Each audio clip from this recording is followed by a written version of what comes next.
Grammaire. Les paroles rapportées. Dans un texte, les paroles des personnages peuvent être rapportées directement ou indirectement. Le discours direct rapporte les paroles telles que le personnage les a prononcées. Les paroles sont encadrées par des guillemets ou précédées d'un tiret.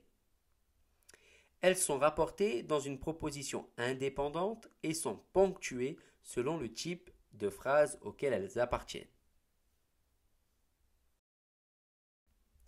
Le discours indirect intègre les paroles au récit. Les guillemets ou les tirets disparaissent. Les paroles sont rapportées dans une proposition subordonnée introduite par un verbe introducteur. La phrase qui rapporte les paroles indirectement est toujours déclarative. La transformation du discours direct en discours indirect entraîne des changements. Premièrement, de pronom personnel. Lorsque le sujet de la phrase du discours direct est à la première personne du singulier ou du pluriel, il se met à la même personne que le sujet du verbe introducteur. Exemple, pour le discours direct, nous disons nous sommes les meilleurs. Au discours indirect, cela va donner nous disons que nous sommes les meilleurs. Autre exemple, ils disent nous sommes meilleurs. Cela va donner au discours indirect ils disent qu'ils sont meilleurs. Lorsque le sujet de la phrase du discours direct est à la deuxième personne du singulier ou du pluriel, il se met à la même personne que le COI du verbe introducteur. Exemple, il me dit tu gagneras le prochain tournoi. Cela va donner au discours indirect. Il me dit que je gagnerai le prochain tournoi. Lorsque le sujet du discours direct est à la troisième personne du singulier ou du pluriel, il n'y a pas de changement. Exemple, la mère dit il était puni. Cela va donner au discours indirect, la mère dit qu'il était puni. Deuxièmement, les temps verbaux. Si le verbe introducteur est au présent, les temps verbaux sont généralement les mêmes qu'au discours direct. Exemple, je crie, je suis fou de joie. Cela va donner au discours indirect, il crie qu'il est fou de joie. Le temps reste le même, le présent. Si le verbe introducteur est à l'imparfait ou au passé simple, les temps verbaux changent par rapport au discours direct.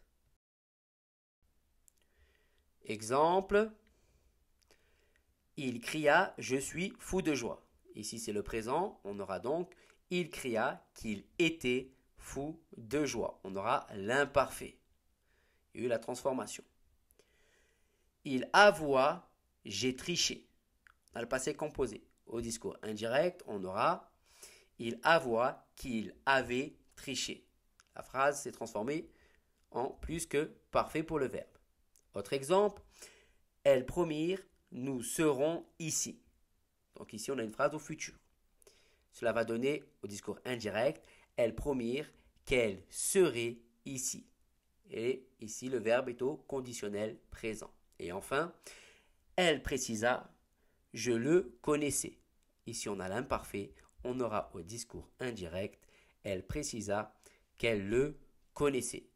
Ici, ça restera à l'imparfait. Si le verbe de la phrase au discours direct est à l'impératif, le verbe se met à l'infinitif dans le discours indirect, quel que soit le temps du verbe introducteur. Exemple, il ordonne, reste concentré. Cela va donner au discours indirect, il ordonne de rester concentré. Troisièmement, indicateur de temps et de lieu. Exemple pour le discours direct. Aujourd'hui, hier, demain, l'année prochaine, ce matin, maintenant, ici. Cela donnera au discours indirect le jour même, la veille, le lendemain, l'année suivante, ce matin-là, à ce moment-là, à cet endroit. Pour les autres changements, au discours direct, est-ce que, exemple, il demande est-ce que tu joues. La transformation au discours indirect va donner si. Donc, dans l'exemple, il me demande s'il joue. Et enfin, que ou qu'est-ce que. Exemple de phrase, il me demande qu'est-ce que je veux ou bien que veux-tu. Au discours indirect, quand on va transformer, cela va donner ce que. Donc ici dans l'exemple, il me demande ce que je veux. Vous devez connaître tout cela par cœur.